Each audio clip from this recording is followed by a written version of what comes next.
Bonjour, je m'appelle Marianne Le Gagneur, je suis doctorante en sociologie et vous écoutez Thésard, le podcast qui fait parler les doctorants et doctorantes en sciences humaines et sociales.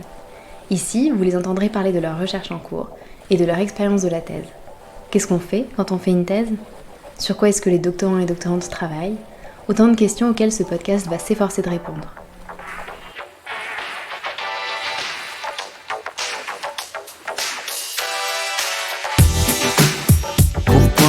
Pourquoi faire une thèse ?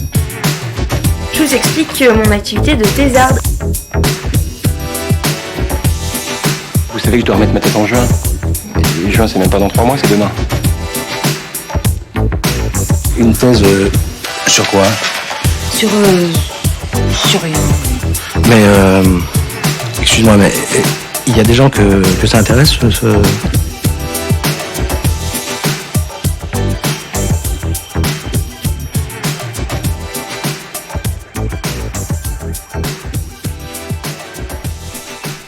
Aujourd'hui, nous rencontrons Adrien. Il termine sa thèse de sociologie sur la prise en charge des adolescents et adolescentes dits autistes dans des institutions spécialisées. Nous avons parlé des notions qu'il aborde dans sa thèse, notamment de capacité, d'adolescence et des normes de genre, mais aussi de cette période de rédaction. Est-ce que tu peux te présenter, s'il te plaît ? Du coup, je m'appelle Adrien. Je commence ma 5e année de thèse en sociologie à l'école des hautes études en sciences sociales. À côté de ça, je suis gardien de handball, mais je vois rien, du coup c'est pas très pratique. J'adore les jeux de société, et quand j'aurai enfin fini ma thèse, j'espère pouvoir me mettre au jeu de rôle. Comment t'es arrivé à ton sujet de thèse ? Alors, en vrai, je trouve ça un peu drôle, c'est que pour moi qui suis sociologue, ou apprenti sociologue, ça dépend comment on considère la thèse, je trouve que je suis tellement le produit de ma socialisation primaire que ça en devient un peu caricatural. Genre, Bourdieu me prendrait en exemple s'il était encore vivant, puisque d'une part, mon père est professeur de philosophie au lycée, maintenant il est retraité, et ma mère est éducatrice spécialisée avec des adultes en situation de handicap. Du coup, j'ai 2 sœurs, il y en a une qui est en train de finir sa thèse, en sociologie aussi, et même si elle n'est pas sur le même sujet que moi, elle a travaillé sur les cancers professionnels en Lorraine, sachant que on a une grande partie de la famille qui est ouvrière et qui a subi des maladies professionnelles suite à ça dans cette région-là. Donc on est tous les deux imbibés de ça, de notre parcours personnel et de celui de notre famille, ce qui est assez marrant. Donc voilà, ça pourrait être très tracé dans une perspective déterministe.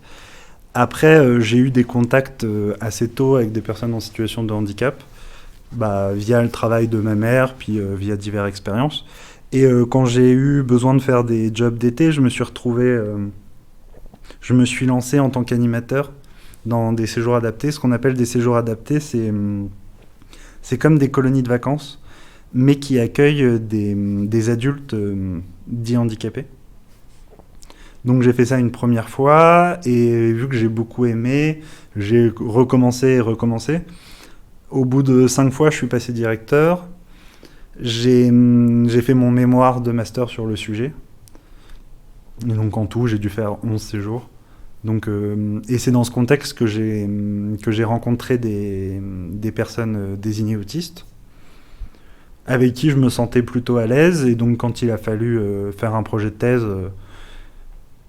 par facilité, je me suis dit je vais centrer sur l'autisme parce que c'est un handicap dont on parle beaucoup aujourd'hui, qu'il y a beaucoup de structures spécifiques pour ce type de handicap qui se construisent, alors que la plupart des autres structures accueillent des handicaps très variés. Donc ça permettait de mettre un cadre au travail. Et puis en fait, au début, je pensais autant aller voir des enfants que des adultes. Puis c'est les ouvertures qui se sont créées sur mon terrain très rapidement qui m'ont fait me focaliser sur l'adolescence. Ça va, t'as passé une bonne journée ? Ouais, ça va. Je suis en train de finir mon dernier chapitre, donc c'est pas hyper fun, mais ça va. Alors, je finis la rédaction, et là, je suis en train d'essayer de bâcler la fin pour l'envoyer aujourd'hui ou demain. Voilà. Et ça va aller ? Ça va aller, ouais. Je pense que mon directeur a l'habitude maintenant que je bâcle les fins de chapitre. Il doit dire les débuts sont bien travaillés, la fin, on voit qu'il a l'air un peu vite, quoi.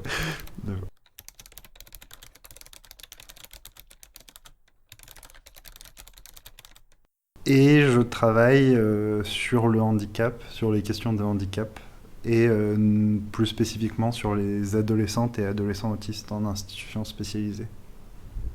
Ça veut dire quoi que tu travailles là-dessus ? Ça veut dire que je réalise une thèse qui part d'un travail ethnographique, donc d'observation dans des établissements qui accueillent des adolescentes et adolescents autistes, où j'ai été pendant 1 an et demi, et où j'ai passé toutes mes journées avec les professionnels et avec les personnes dites autistes, où j'ai fait les activités avec elles et eux, j'ai même pu participer aux soins, etc. Et où j'ai pris, tous les soirs en rentrant chez moi, j'ai pris des notes. Et donc, à partir de tous ces matériaux, et à partir d'entretiens, à partir de dossiers, à partir de tous ces matériaux, j'essaye de les organiser pour produire ce qu'on appelle une thèse, quoi. Et c'est pas facile. Si on parle un peu plus de ton sujet, du coup, c'est quoi ce que tu essayes de montrer dans ta thèse ? Alors, je pense que c'est que plus on avance dans une thèse, plus on a de difficultés à dire ce sur quoi on travaille et ce qu'on essaye de montrer. Alors, là, je suis tellement dedans que j'ai pas beaucoup de recul. Je pense que je vais essayer quand même. Donc, je pars d'un concept qui... Enfin, je pars d'un concept. Je pars de l'ethnographie et de l'observation, comme j'ai dit plus tôt, mais je m'appuie sur un concept qui s'appelle, que je nomme, mais je ne suis pas forcément le seul, le capacitisme, pour expliquer peut-être. Je pense qu'à peu près tout le monde voit ce que ça veut dire quand on parle de la société patriarcale.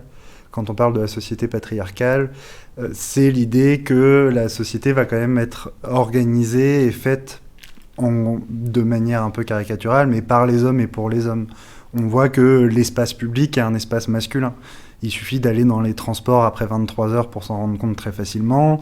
Il y a des inégalités de salaire entre hommes et femmes. Enfin, il y a des choses plus interindividuelles et des éléments complètement structurels qui font qu'on peut dire qu'aujourd'hui, la société, elle est patriarcale. De la même manière, avec le capacitisme, de dire que la société, elle serait capacitiste ou validiste, ce serait de considérer, du coup, que la société, elle est faite pour et par des personnes capables ou valides, c'est-à-dire des personnes qui vont avoir un corps normé, qui vont correspondre à un certain nombre de codes et de normes sociales autour du corps. Donc ça peut être ce qu'on va penser tout de suite, le poids, la taille, mais aussi qui vont pas avoir tout un certain nombre d'incapacités en termes de mobilité, en termes de capacité cognitive, etc. Et donc toutes les personnes qui sortent de cette norme ou de cette normalité vont se retrouver exclues. Et c'est en quelque sorte un peu mon point de départ, c'est de dire que finalement, du coup, face à ce constat-là, les institutions, et en soi ça paraît pas du tout révolutionnaire comme idée, elles essayent de faire correspondre au mieux les personnes qu'elles accompagnent à cet idéal de la société capacitiste. Et quand tu parles des institutions, tu peux les décrire un petit peu ? C'est quoi les institutions dont tu parles ? Donc c'est ce qu'on appelle des IME, c'est-à-dire des instituts médico-éducatifs. Il en existe, donc c'est des structures qui accueillent des personnes dites handicapées ou dites en situation de handicap, qui sont enfants ou adolescents, donc ça va jusqu'à 20 ans, et c'est pas les mêmes structures pour les enfants ou pour les adolescents. Les tranches d'âge pour les enfants, ça va être quelque chose comme 6-12 ans, et pour les adolescents, ça va être environ 13-20 ans. Ça peut un peu varier. Mais du coup, moi, je me suis intéressé aux structures pour adolescents, donc environ 13-20 ans, et à un handicap particulier, qui est l'autisme. Et donc, j'ai été dans ces établissements-là, qui en fait imitent en quelque sorte le modèle scolaire, C'est-à-dire que ça va être des externats avec des programmes et des emplois du temps hebdomadaires où les individus vont arriver vers 8h30, 9h, vont repartir vers 16h, 16h30, et avec toutes les semaines un programme identique où il va y avoir des activités scolaires, des activités sportives, mais en plus de l'école, il va aussi y avoir des activités faites par du personnel médical ou paramédical, puisque ces structures comprennent en majorité des éducateurs et éducatrices spécialisés, mais aussi des psychomotriciens et psychomotriciennes, des ergothérapeutes, des psychologues, des psychiatres, etc.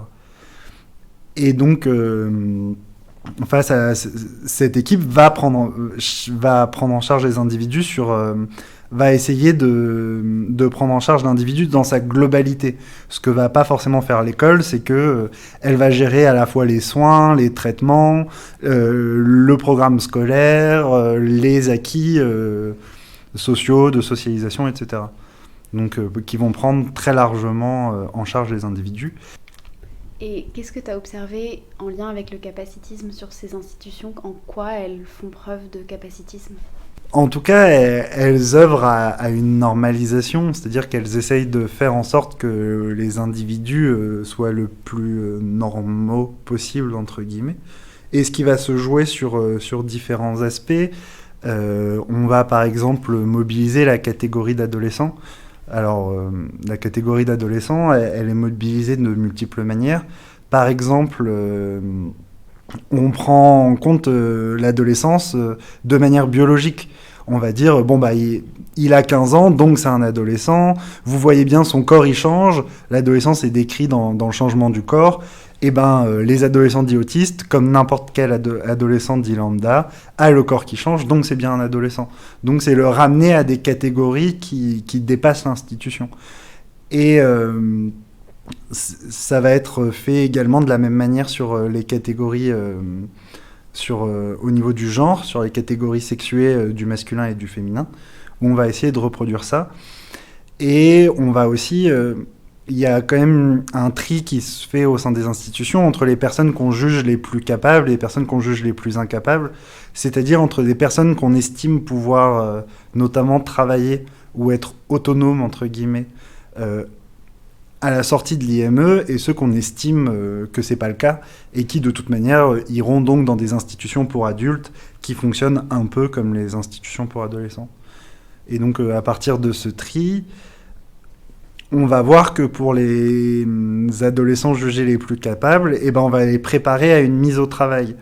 Et on va aussi les préparer à accéder à ce que j'appelle l'autonomie hors institution, c'est-à-dire le fait de sortir seul de l'institution sans être accompagné de professionnels.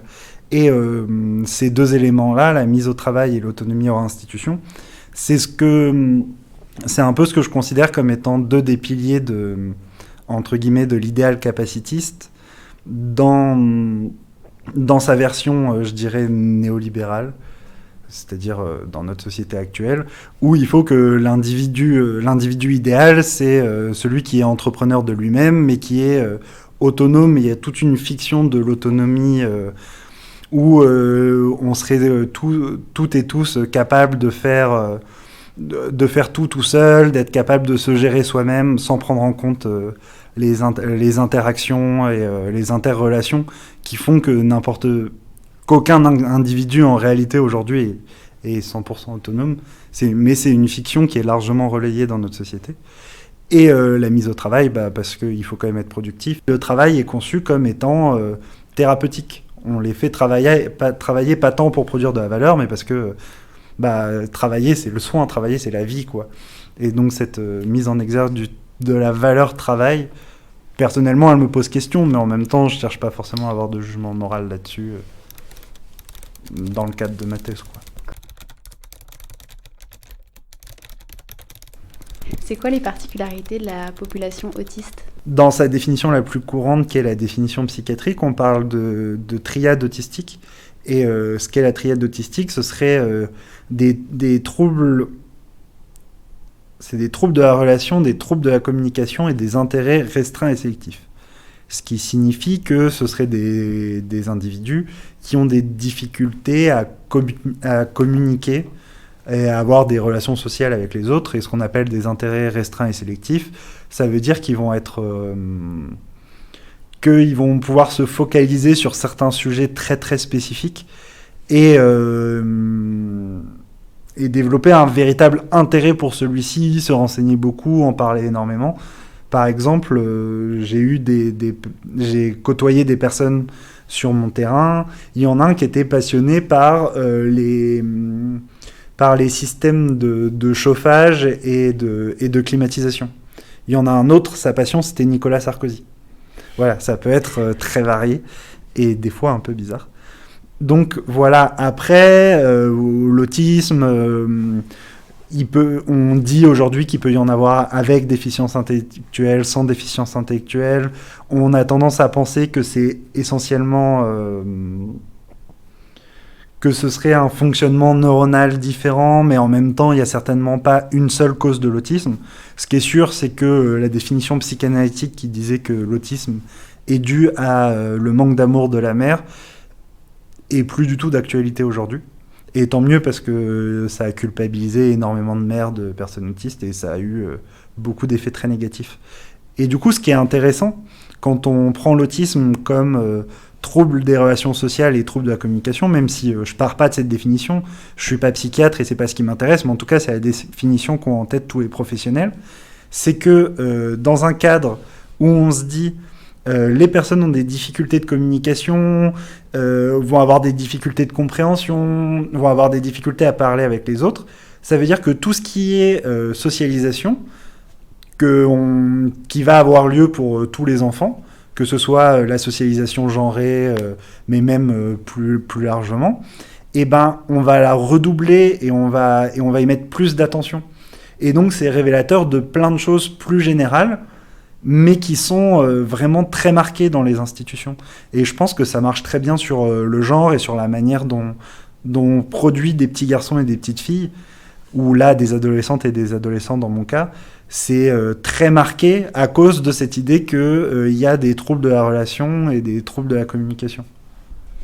Est-ce que tu peux un peu expliquer cette idée de socialisation genrée et ce que ça veut dire et comment ça se matérialise concrètement avec un exemple sur ton terrain ? Donc la socialisation genrée, c'est l'idée de dire qu'il y a une socialisation différente pour les petits garçons et pour les garçons et pour les filles de manière générale. Donc dès le plus jeune âge, il y a des études qui ont été faites dès la crèche, on va avoir un comportement différent et des attentes différents pour les garçons et pour les filles, ce qui va construire d'une certaine manière la masculinité et la féminité. Et voilà, à l'école, on va insister sur les activités sportives, les garçons vont être beaucoup plus dans le collectif, alors que on va demander plus facilement aux petites filles de ranger la table, etc. C'est des trucs un peu caricaturaux, mais qu'on peut voir apparaître. Et donc ça construit une masculinité, une féminité chez les individus. Enfin, c'est ça qu'on appellerait la socialisation genrée. Et pour donner des exemples sur mon terrain, je serais plus à l'aise. Dans les institutions que j'ai observées, des groupes existent qui s'appellent des groupes d'identité masculine ou des groupes d'identité féminine, qui regroupent les garçons d'une part et les filles de l'autre, dans lesquels on va leur expliquer en gros ce qu'est un garçon ou ce qu'est une fille. Va y avoir des groupes de soins du corps. Dans les groupes de soins du corps, va y avoir un groupe de soins du corps garçon, on va leur apprendre à se raser, à leur mettre du parfum. Et dans le groupe de soins du corps filles, on va leur apprendre à mettre du vernis, à se maquiller. Mais en fait, ça va plus loin que l'apparence, c'est qu'on se rend compte que dans le groupe soins du corps garçon, très souvent, ou même dans le groupe garçon, ça dépend des institutions, très souvent on va leur dire oui, il faut sentir bon pour séduire les filles. Il faut être beau pour que les filles soient attirées par nous. Donc c'est vraiment déjà un cadre, ce qu'on va appeler hétéronormatif, c'est-à-dire qu'on considère de fait, de base, que les garçons sont attirés par les filles, et que c'est toujours comme ça, et que la structure dite normale, c'est un couple hétérosexuel. Alors que pour les filles, ce qu'on se rend compte, c'est que ça va être un cadre beaucoup plus contraignant. Déjà, je remarque sur mes terrains qu'on parle beaucoup de la féminité alors que le terme de masculinité n'est jamais utilisé. Et autour de cette féminité, il va y avoir les soins du corps, se faire belle, mais les soins du corps vont plus loin que ça parce qu'il y a l'idée de se faire belle, mais il y a aussi l'idée d'être capable de faire belle les autres. C'est-à-dire qu'on va apprendre aux jeunes filles à pouvoir mettre du vernis à quelqu'un d'autre, par exemple. Et dans une des institutions, au moment où je suis parti, une des éducatrices avait le projet que le groupe, ce qu'elles appelaient alors le groupe Nana, devienne un espèce de salon de beauté où même les professionnelles filles de l'institution pourraient se faire coiffer ou maquiller par les jeunes filles. Donc il y a tout cet aspect sur les soins du corps, mais il y a une chef de service, par exemple, d'une des institutions qui m'expliquait que elle allait reprendre plus facilement une fille qu'un garçon sur son comportement. Et c'est quelque chose que j'ai pu remarquer. Un garçon qui s'assoit mal ou qui dit des gros mots, on va lui dire « bon, bah, c'est pas très bien ». Une fille qui fait la même chose, on va lui dire « c'est pas très bien » et surtout, ça se fait pas pour une fille. Donc, il y a un truc de la féminité qui se constitue et où vraiment, qui va être un cadre contraignant, où il faut qu'elle soit féminine, mais en même temps qu'elle soit pas trop séductrice, et qu'elle rentre vraiment dans ce moule. Et quand je dis que c'est contraignant, je constate que ça l'est d'autant plus par rapport à ma problématique, parce que y a une double construction qui est faite pour ces jeunes filles, qui est qu'elles ont tendance à être séductrices, parce que c'est des filles, donc elles aiment bien aguicher les garçons, quoi, et qu'en plus, elles sont vulnérables. Alors, sur la vulnérabilité, il n'y a pas de doute. Quand on connaît les statistiques, j'ai pas les chiffres de tête, mais les statistiques sur les violences faites aux femmes dites handicapées, elles sont assez accablantes sur ce point-là.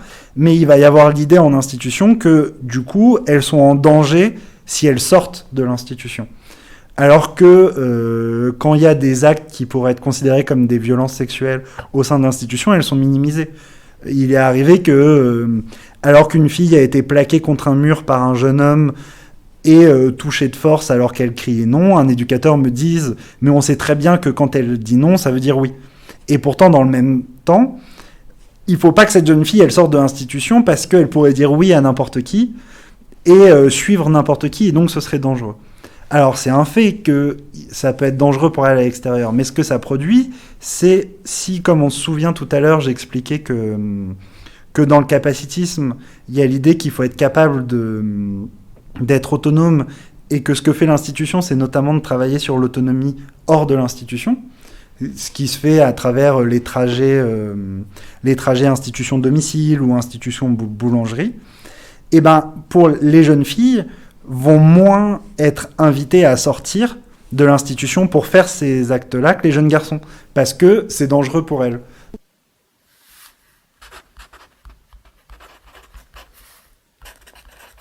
Parce que j'espère que ma vie ne limite pas à ma thèse, quoique. En ce moment, ça se passe comment ? C'est très cyclique, il y a des hauts et des bas. Et mon humeur va beaucoup dépendre de si j'arrive à avancer dans ma thèse ou pas. Genre, je galère sur un chapitre, ma vie est nulle, tout est pourri, j'en ai marre de tout le monde.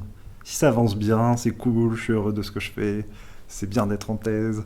Donc ça peut varier d'une demi-journée à l'autre, quoi. Émotionnellement, des fois c'est un peu compliqué, du coup. Il est serré, ton planning ? Oui, un peu trop. Je suis quand même en fin de thèse, on va dire. C'est-à-dire que je compte rendre en janvier ou plus tard début février ma thèse. Donc oui, étant donné que je veux retravailler l'ensemble des chapitres, que je veux faire relire à des gens, une première fois pour le fond, une seconde fois pour la forme. En gros, à partir de la semaine prochaine, j'ai à peu près une deadline tous les 3 ou 4 jours sur mon emploi du temps prévisionnel. Et tu le vis comment, ça ? C'est pas trop stressant ? Si, mais en même temps, je le prends avec un peu de recul parce que je sais qu'il n'est pas du tout réalisable. Donc je le vois, je me dis oui, j'aimerais bien que ça se passe comme ça, mais je sais qu'il n'est pas... Je suis censé retravailler entièrement un chapitre de 105 pages entre le 29 décembre et le 2 janvier. Ça me paraît peu probable en réalité.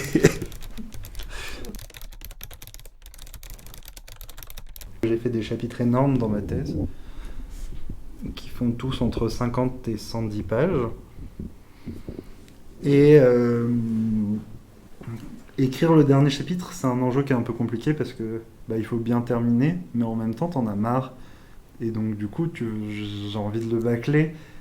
Et de la même manière, c'est censé être un peu l'apothéose du raisonnement, sauf que je me retrouve à écrire sur des trucs où j'ai pas forcément beaucoup de terrain, je suis obligé d'un peu tirer des fils. Et donc, c'est pas le plus évident. Mais je pense qu'à chaque fois que j'ai écrit un chapitre, je disais « Ah, c'est dur, oulala ». C'est normal. Ce que j'ai passé ma journée à faire, en fait, c'est reprendre le chapitre, refaire toutes les intros de toutes les parties et toutes les sous-parties, donc, de tout réorganiser, c'est-à-dire que j'ai bougé tous les paragraphes. Donc c'est pas hyper évident à expliquer. Est-ce que tu pourrais me raconter une joie de ta thèse? Un truc qui t'a rendu heureux en thèse? Je crois que j'ai été super heureux quand j'ai eu mon contrat doctoral. Vraiment, j'étais là, c'était mon premier CDD, il était de 3 ans, ça voulait dire que je rentrais en thèse, c'était génial. Je crois que c'est la plus grosse joie que j'ai eue pendant la thèse, c'est quand j'ai eu mon contrat doctoral, je trouvais ça super. Je l'ai répété pendant des jours et des jours. Au contraire, quand j'ai fini mon contrat doctoral et que je me suis retrouvé au chômage, j'ai trouvé ça un peu compliqué. Je me disais, bon, je travaille 50 heures par semaine, mais en même temps, je dois m'inscrire à Pôle emploi, je dois aller leur expliquer que je cherche du travail parce que bon, je fais rien de mes journées. Ça, c'était un peu plus dur, quoi. Mais ouais, je pense que quand j'ai eu mon contrat doctoral, j'étais vraiment heureux. Par exemple, je pense que la thèse, c'est assez compliqué, là-dessus, on est d'accord. Mais je pense que j'ai eu vachement de chance, par exemple, de pouvoir, déjà d'être financé 3 ans. Mais en fait, ce que ça permet d'être financé 3 ans, c'est aussi de pouvoir occuper les lieux de l'université. C'est-à-dire les bureaux partagés, ou plus ou moins individuels dans les laboratoires, se faire connaître des enseignants, pour avoir des vrais temps et des vraies conditions de travail. Et ça, par exemple, c'est une énorme différence avec les gens qui ne sont pas financés, ou les gens qui sont financés via d'autres moyens, et donc qui vont avoir un autre lieu de travail, comme toi, par exemple. Alors qu'avant, j'arrivais un peu à travailler chez moi, de moins en moins, j'ai de plus en plus de difficultés à travailler chez moi. Et puis, se recréer des espèces de faux horaires de bureau. Je pense qu'un des trucs les plus durs quand on arrive en thèse, c'est que... Enfin, c'est un des trucs les plus cool en même temps, c'est qu'on a une complète liberté, sauf qu'on se rend vite compte que, bon, c'est bien d'avoir une complète liberté, mais en même temps, il faut se mettre au travail, quoi. La thèse, malheureusement, elle s'écrit pas toute seule. Et en fait, c'est dur de se donner un rythme. Le plus dur, c'est de trouver son rythme, de voir quels vont être mes horaires de travail, comment est-ce que j'arrive à m'accorder des week-ends. Au début de la thèse, on peut avoir tendance assez facilement à prendre plein de vacances, on a le temps, c'est cool. À la fin de la thèse, on a tendance à rogner sur tout ça. Et je suis un peu mal placé pour parler de ce côté-là. Mais avoir des horaires de bureau, ça permet aussi de se dire, bon, quand on est chez nous, on ne travaille pas. Et du coup, ça permet d'avoir 2 espaces vraiment distincts, l'espace de vie, quoi, et l'espace de travail.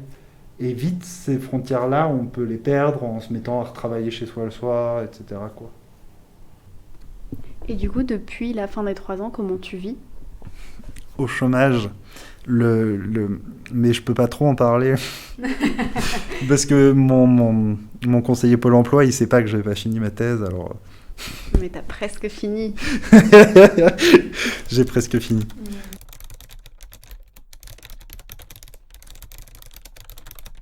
Donc t'as toujours voulu faire une thèse quelque part? L'idée, elle était toujours en toi? Alors je sais pas si l'idée était en moi, mais j'avais pas vraiment d'autres idées.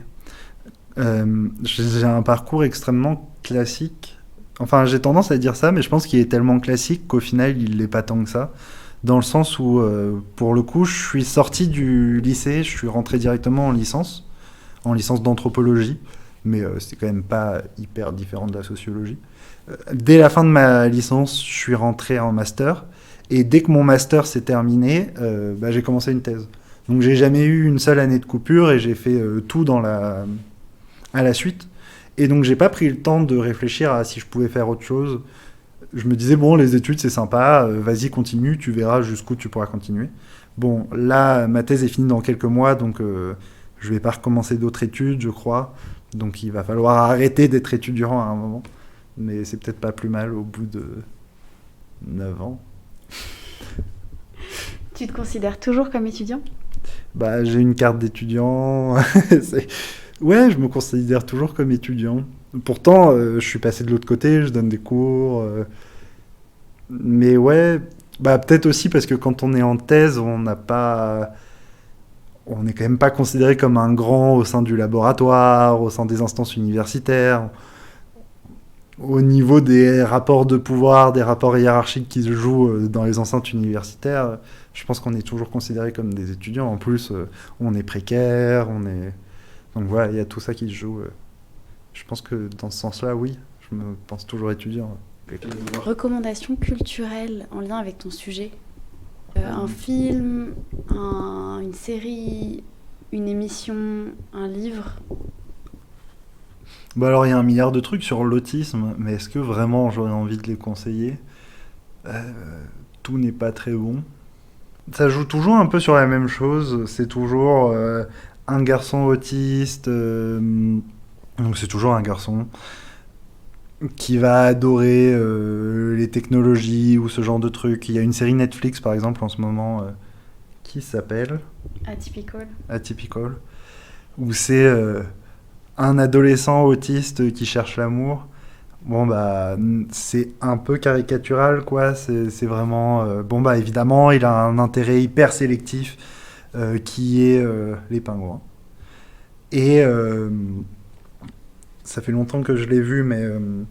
et donc, c'est vraiment ce jeune garçon un peu bizarre, mais en même temps qui peut plaire aux filles. Et donc, c'est une série qui est extrêmement hétéronormée, ou qui continue d'alimenter ce truc de l'autisme comme quelque chose de profondément masculin et qui me pose problème.